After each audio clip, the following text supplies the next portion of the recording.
Entonces, la circulación fetal va a ser aquella que vamos a estudiarla, ¿sí?, en este tiempo.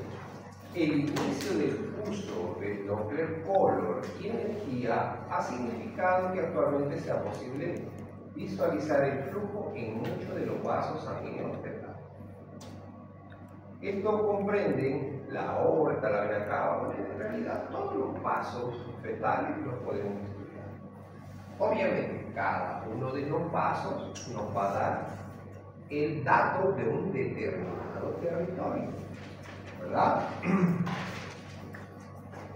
Entonces, nosotros lo que queremos es que este desarrollo, ¿sí?, intrauterino fetal llegue sin ninguna consecuencia fatal o alguna morbilidad que pueda desarrollarse para este fetito.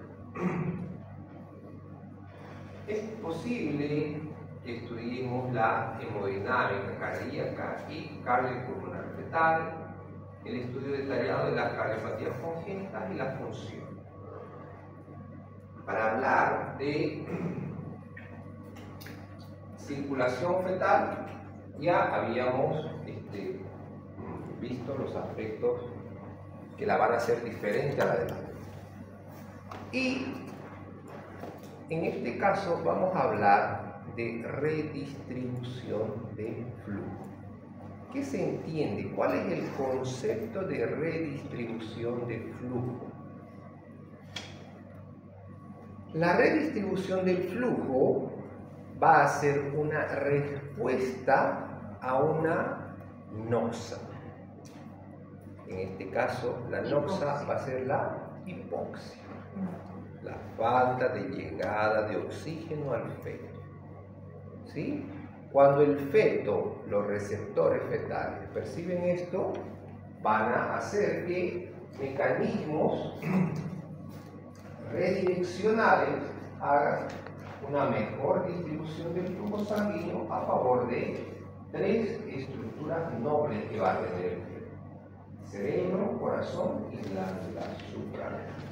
Entonces, la redistribución del flujo es quitar algunos órganos para dar a otros. ¿Ok? Obviamente, las vísceras van a ser las más afectadas. ¿Por qué creen? Porque estas glándulas suprarrenales son importantes para todos los fenómenos de crecimiento del feto. ¿Sí? No se olvide que estas van a ser responsables de la secreción de cortisol, ¿no? Entonces, ellas van a ser responsables de todo el desarrollo preservación, tanto del cerebro como del corazón. ¿Okay? Son muy importantes.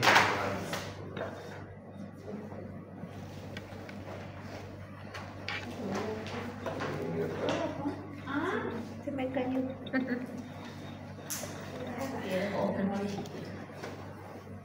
Entonces, esta redistribución refleja los cambios morfológicos de, una vez que se ha detectado la hipoxia, va a haber una redistribución de flujo, ¿sí?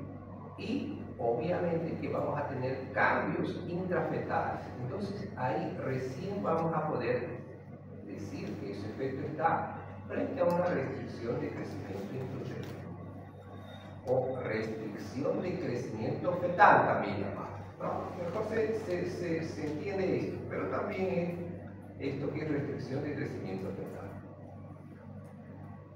Entonces, ¿cómo se va a detectar un cambio morfológico en la restricción del crecimiento? Cuando tengamos un crecimiento continuado de la cabeza y un abdomen relativamente pequeño. ¿Por qué habíamos dicho? Porque Redistribución. no va a llegar una adecuada vascularidad sobre todas las vísceras. Entonces ese abdomen va a estar el abdomen soñado delgado, ¿no? ¿Ok? Y lo que tenemos es esto, ¿no? ¿Sí? feto, en este caso tenemos un neonato, ¿sí? Que va a salir con un bajo peso, ¿no? Y necesariamente va a necesitar cuidados de nutrición. ¿Ok?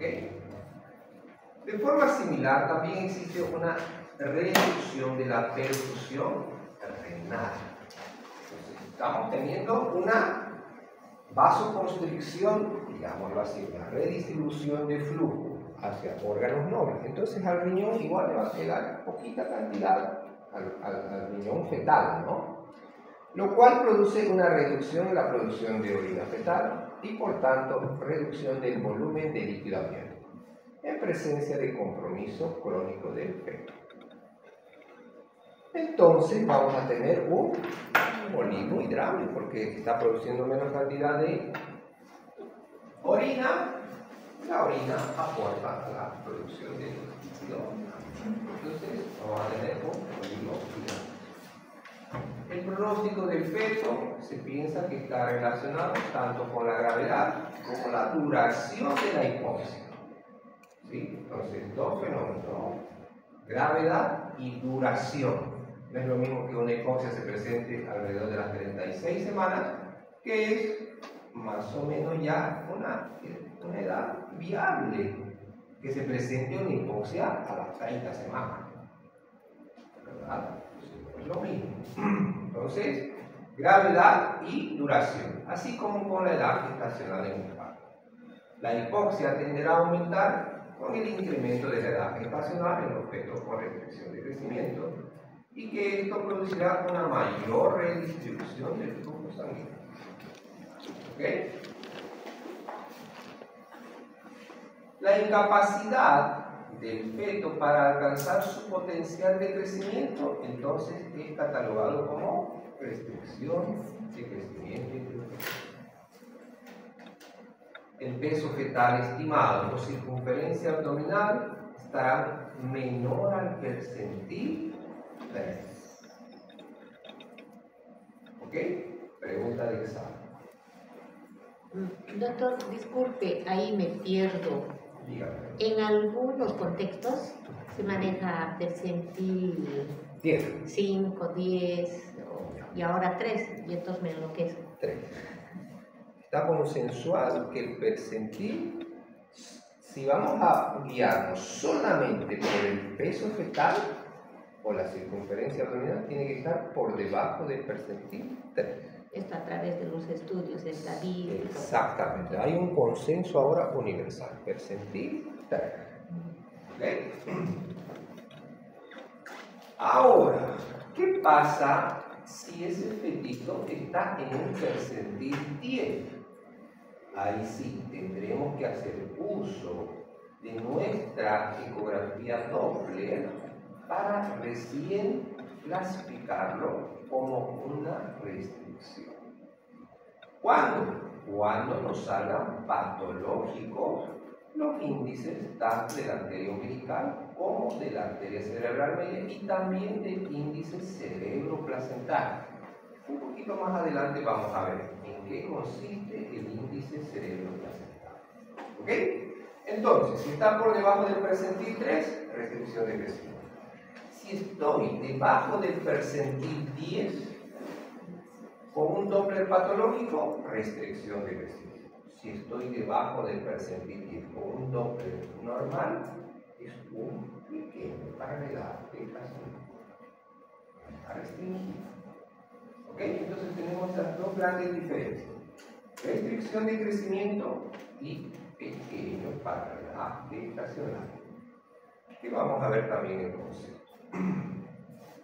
Resultados adversos a corto o largo plazo, incluidos eventos hipoxémicos y retraso leve en el desarrollo neurológico. Entonces, habíamos dicho, restricción del crecimiento fetal, ¿sí?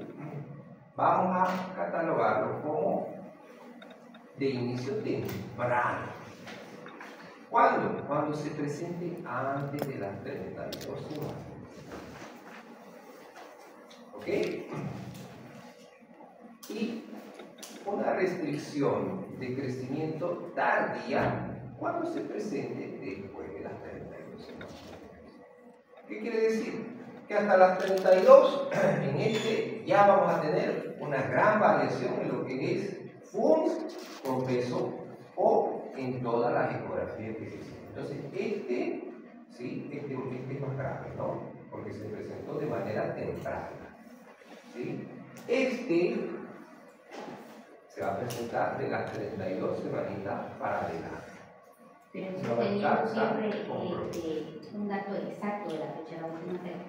No, nunca nos guiamos solamente por la última regla. Yo lo he dicho, mejor por la primera ecografía.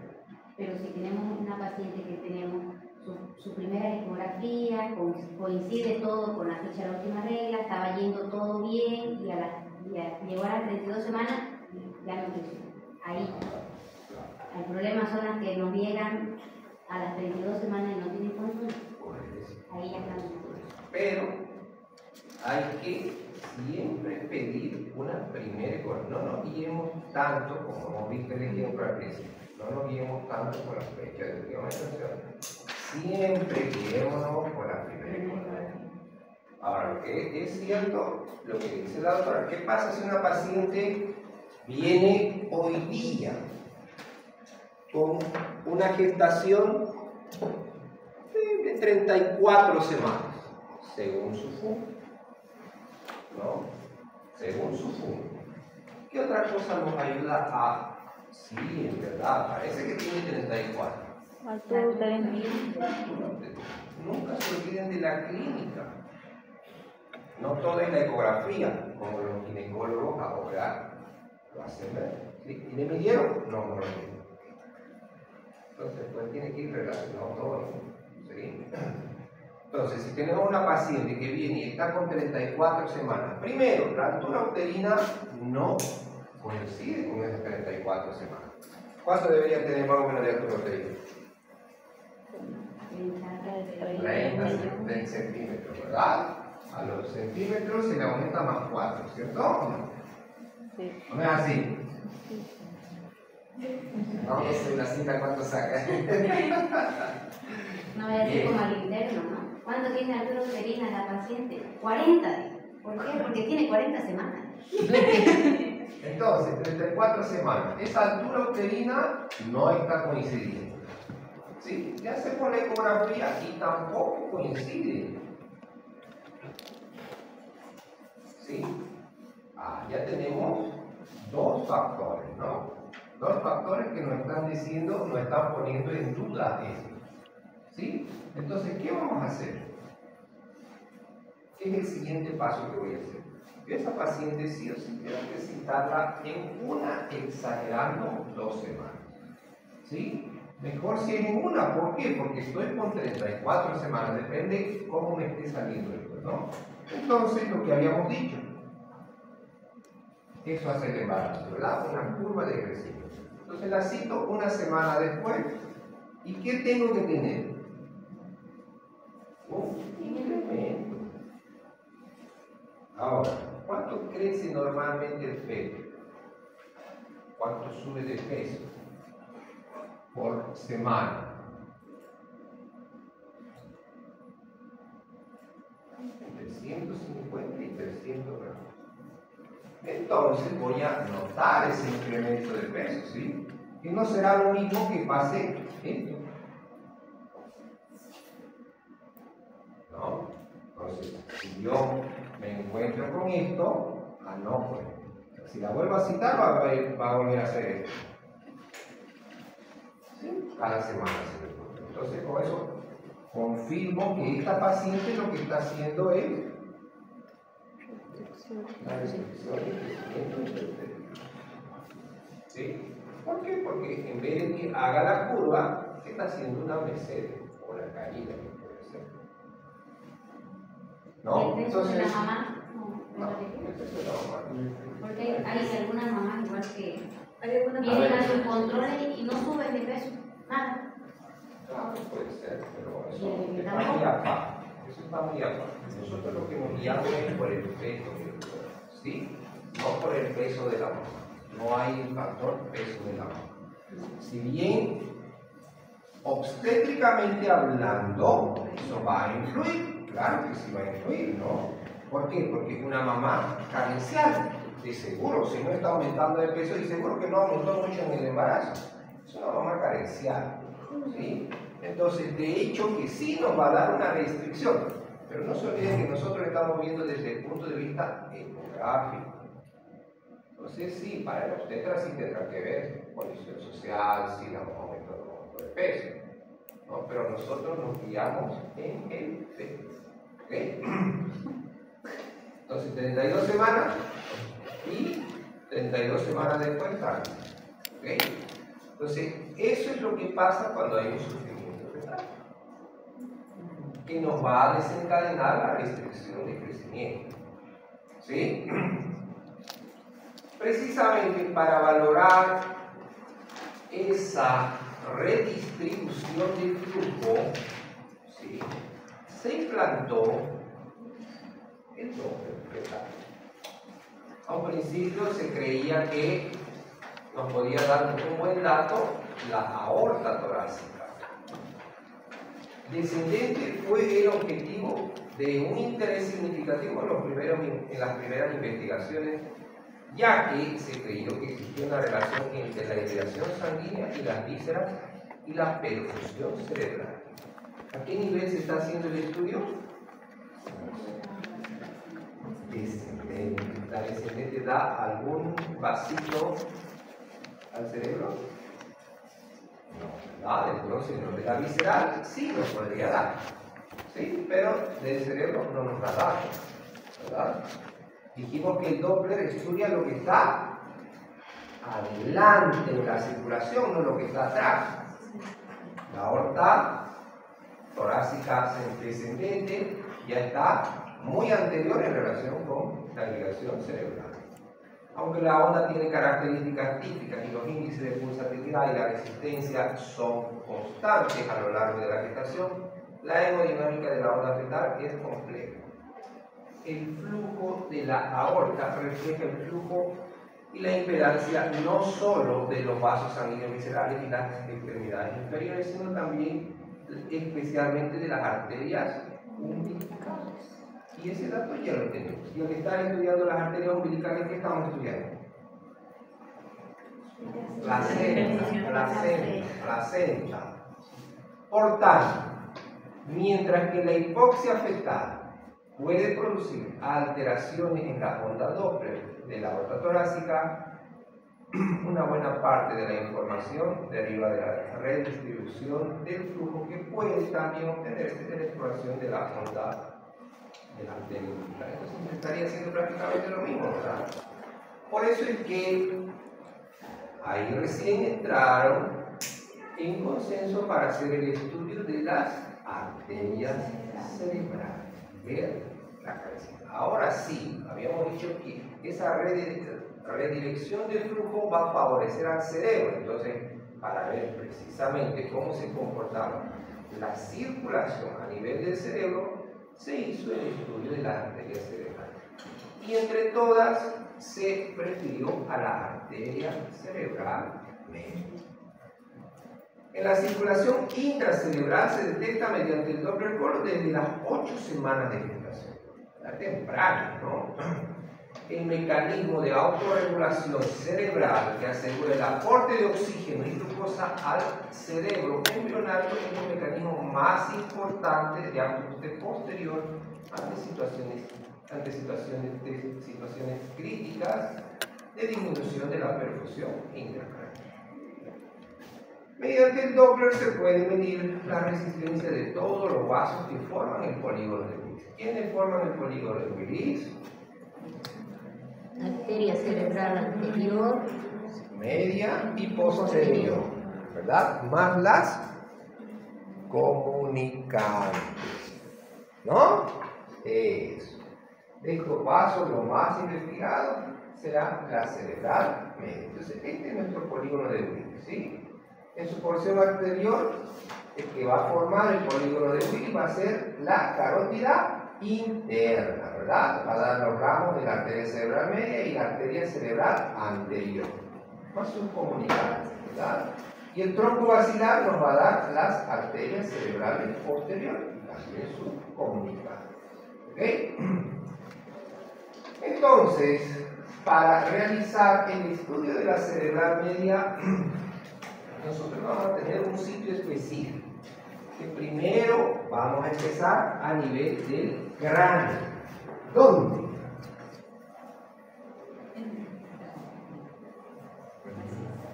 Vamos a hacer un corte primero talar, ¿sí? Un corte axial a nivel del cráneo, ¿sí? Y luego vamos a descender un poco a la base del cráneo, ¿sí? Hemos hecho un corte talámico y luego bajamos a la base del cráneo, ¿ok? Donde ahí vamos a evidenciar al hueso esfenoide, ¿sí? A nivel de la porción media a la mayor del esfenoides y la cisura de Sindel. Se visualiza obteniendo un corte axial más profundo hacia la base del cráneo. Este es nuestro corte talámico, ¿cierto? ¿Qué era esto? ¿Qué tal? ¿Y esto de acá? Un tálamo. Entonces nuestro corte talámico que tenemos ahí, y de ese corte vamos a ir un poco más inferior.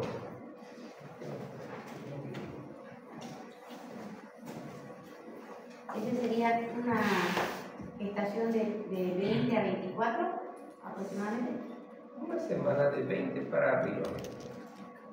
¿Esa fotito más o menos es eso? ¿Unas 20? Sí, vamos.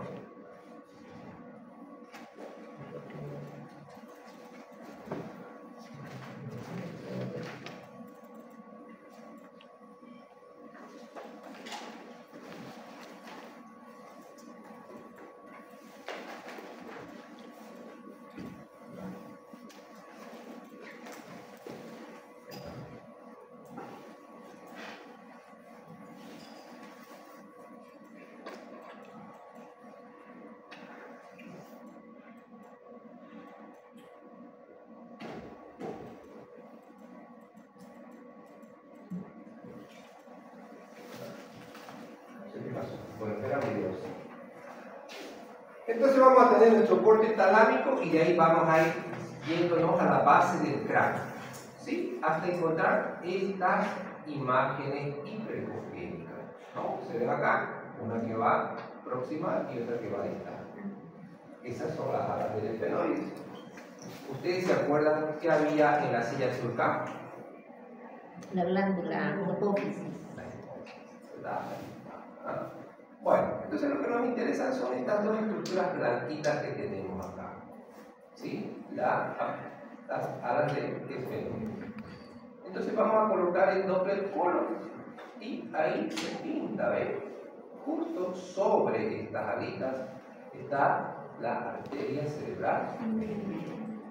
¿Ok? Entonces esta se va a pintar de un trayecto ascendente, color con flujo anterógrado positivo, ¿ok? Y nosotros vamos a estudiar en este territorio la arteria cerebral. Ahí, ¿qué hicimos? Bajamos subimos el periférico, ¿no? Porque estaba con aliasis, eliminamos el aliasis subiendo el periférico. Ahí cerramos la caja, ¿ven? A un principio estaba grande la caja, ahí ¿qué hicimos? Cerramos la caja, ¿no? Solo al vacío. Y luego tenemos entonces nuestro estudio.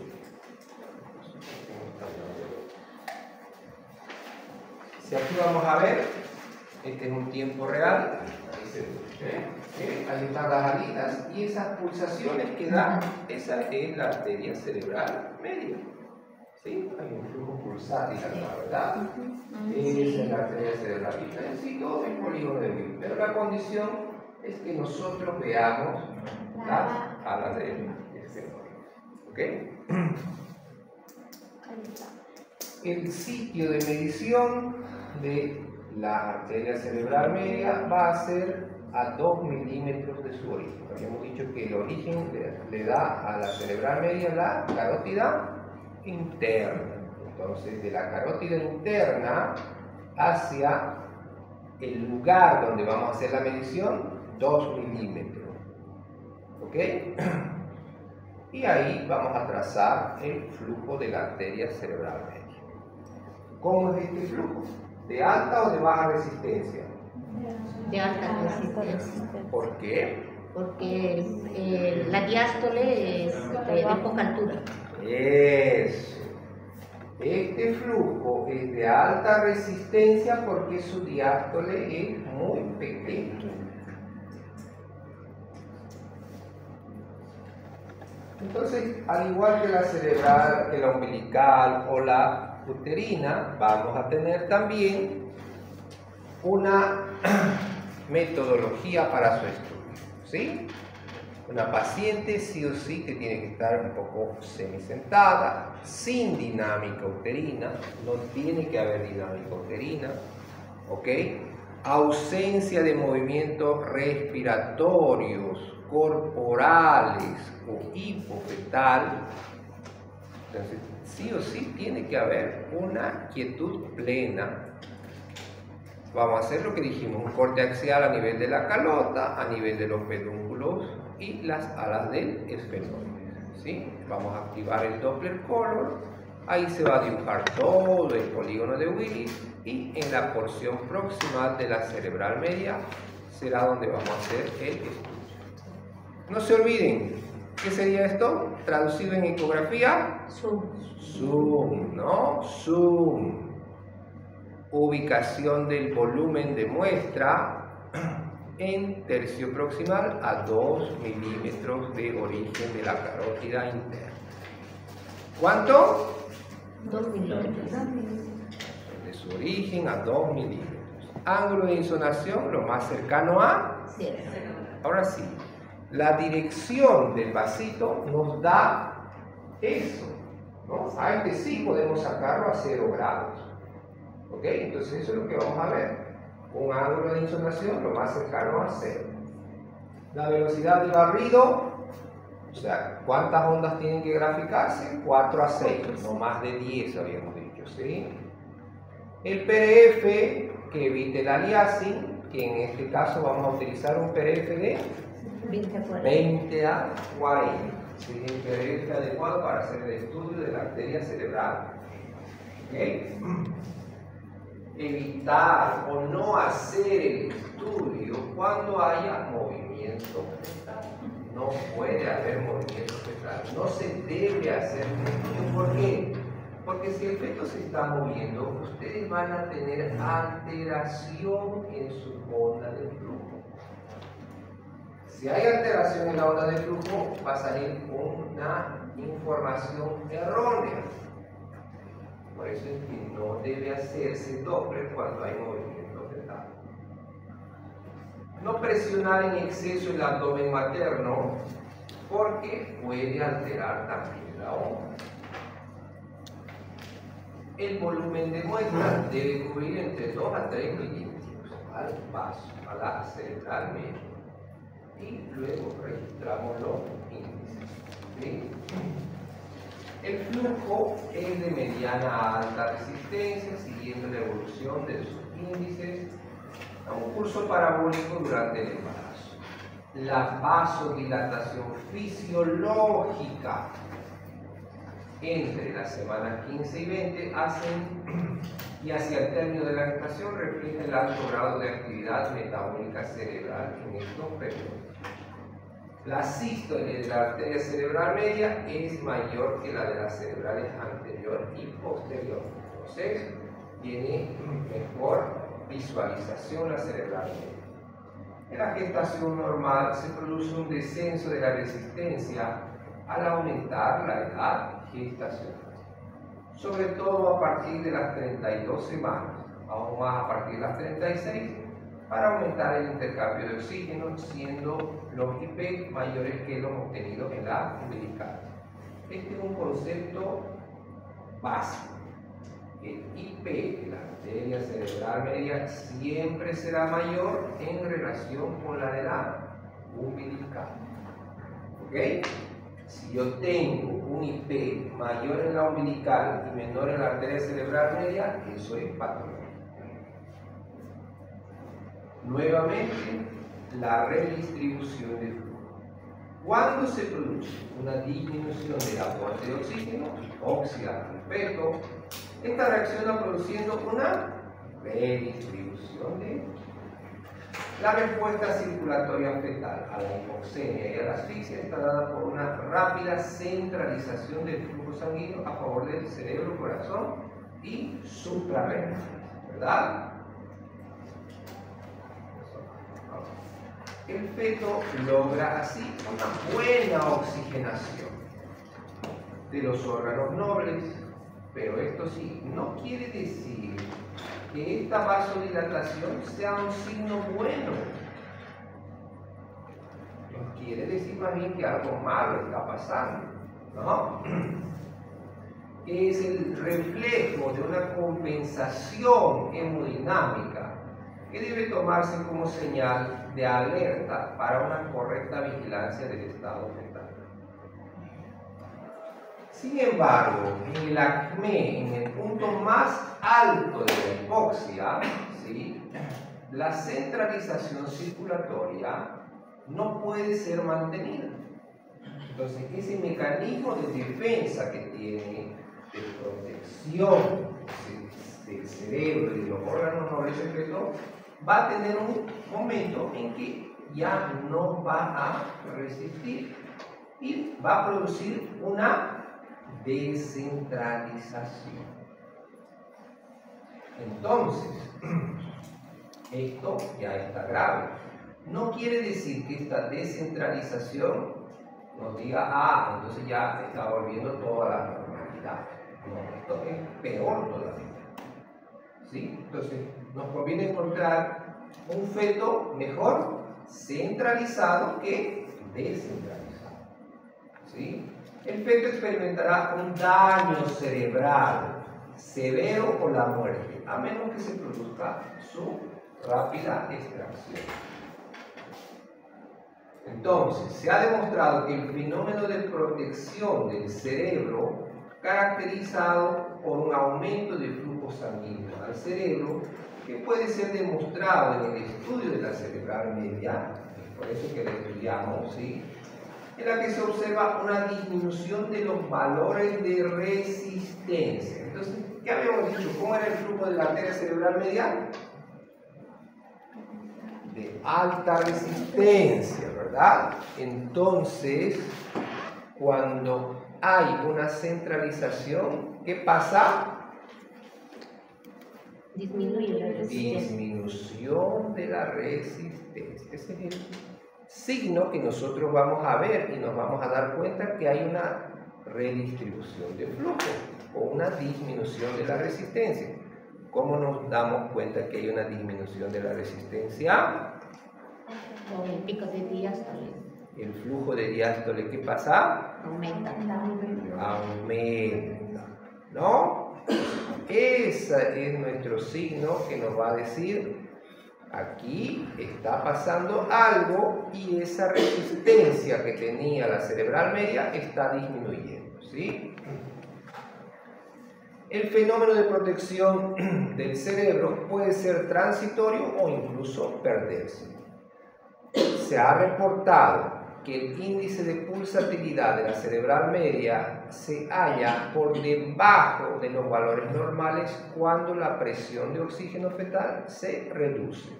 La máxima reducción en el IP se alcanza al valor de la presión de oxígeno fetal, que está por debajo de 2 a 4 desviaciones estándares del valor medio normal. Si el déficit de oxígeno es mayor, hay una tendencia a que se incremente el IP en la arteria cerebral media por incremento de la presión intracraneal. Entonces, para que se entienda, habíamos dicho que la cerebral media normalmente va a tener una Resistencia. alta resistencia, ¿verdad? Una alta resistencia. Entonces, el flujo de la arteria cerebral media es este, como habíamos visto, ¿no? Eso es lo normal.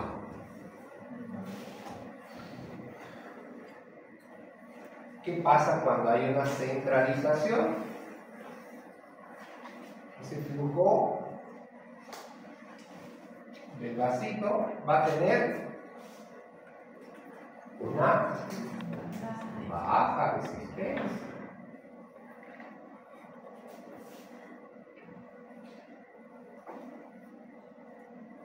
¿Ok?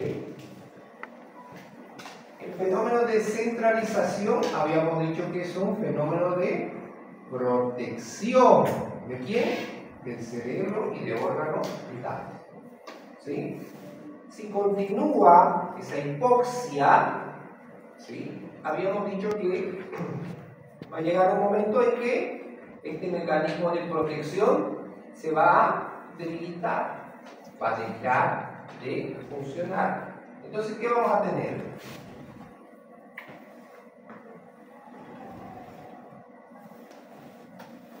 ¿Un vaso de alta o de baja resistencia? La única que habla es la doctora Hidalgo. Parece que los demás están... ¿Cómo está la resistencia ahí? Alta. Alta, ¿no? Entonces, ¿qué me quiere decir ahora? ¿Que estamos viendo a la normalidad?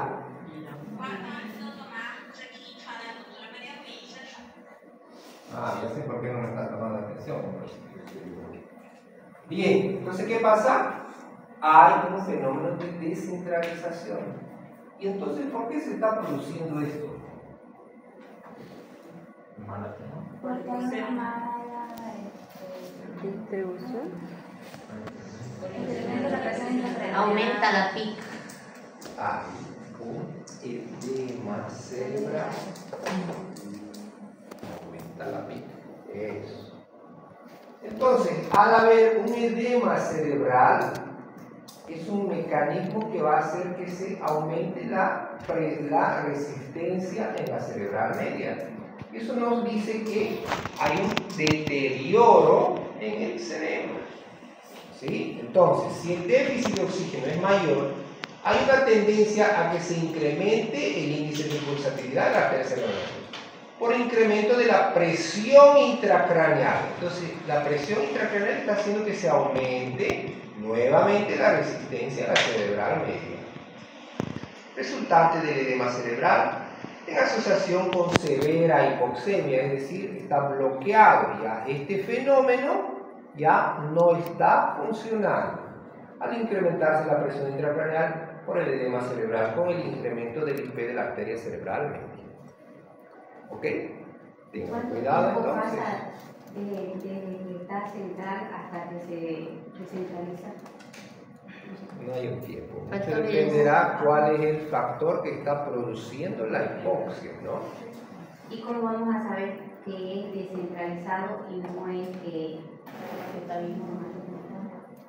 Seguimiento. Con la Vamos gráfica. a ver, ¿qué habíamos dicho al principio? ¿Qué habíamos dicho al principio? ¿Las ondas? ¿Solo las ondas? ¿Qué más?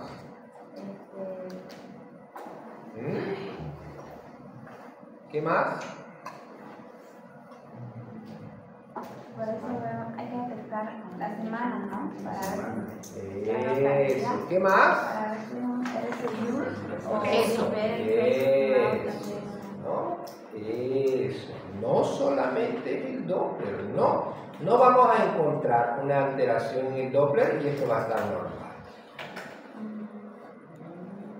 No. Entonces, sí, vamos a encontrar primero esto patológico, esto patológico. Esto es lo que estábamos diciendo. Si yo voy a encontrar un bebé gordito que está sobre el percentil 10, ¿no? Entonces seguramente voy a encontrar esta onda. Ahora, no será lo mismo que yo encuentre un feto con percentil de peso debajo del 3 y tenga esta onda. De seguro que ya si encuentro esta onda está pues totalmente patológica. Y también, ¿quién va a estar patológica? La umbilical. Y la uterina, segurísimo, si es una causa de preeclampsia, seguro. Entonces, todo va relacionado. No se olviden que todo es un sistema. No va por separado, ¿no? No va por separado. Cuando dice edema cerebral, ¿qué vamos a ver? Esto. aún descender. Esto. No, morfológicamente, Nada. nada. Solo las ondas. No se va a diferenciar el edema a nivel ecográfico, ¿no? Porque es intersticial, ¿no? No vamos a ver ecográficamente eso. Entonces no se olviden, todo va relacionado, ¿sí? Entonces, siempre tendremos que tomar esto en cuenta. Cuando ustedes hacen una ecografía, tienen esta onda, y en la siguiente ecografía hacen una ecografía, tienen esta onda, entonces preocúpense cuando esto pasa. No tan así cuando siga manteniendo esto, porque eso nos quiere decir que se sigue manteniendo el fenómeno de protección. Pero si pasa acá, eso sí, hay que tener mucho cuidado. ¿Ok? Generalmente cuando baja la resistencia, ¿cierto? Porque son ondas de alta resistencia. Claro, esta es una onda De alta, ¿no? claro, de alta resistencia, porque estamos hablando de las ondas de la cerebral media. Pero cuando ya está de baja resistencia, ojo, porque también pudiera hacer un Una descentralización. Claro. Cuando hace una descentralización pasa esto con el espectro del mundo, ¿no? Entonces siempre mirar esto, ¿no? La relación del índice de resistencia de la cerebral media respecto al índice de resistencia del umbilical debe ser alrededor de 1, con un rango normal de 1.033 más o menos 0.19. Valores del índice de pulsatilidad inferiores al 5% para la edad gestacional deben ser interpretados dentro de un contexto de sospecha de hipoxia fetal como un mecanismo activo de vasodilatación cerebral. La arteria umbilical era, ¿no, doctor? Esta con esta, ¿no? La cerebral media con la arteria umbilical. En general, valores absolutos del IP menor de 1.2 deben hacer sospechar una redistribución del flujo sanguíneo en la cerebral media, ¿no? Pero habíamos dicho, siempre ingresen el IP en la calculadora. No nos manejemos con valores absolutos, sino siempre con percentiles. ¿Ok? Entonces, ahora sí, este flujito ascendente que vamos a ver que va a estar de manera oblicua, tiene que verse bien vertical, y esa es la arteria cerebral media, ¿sí? Acá tenemos un flujo de la arteria cerebral media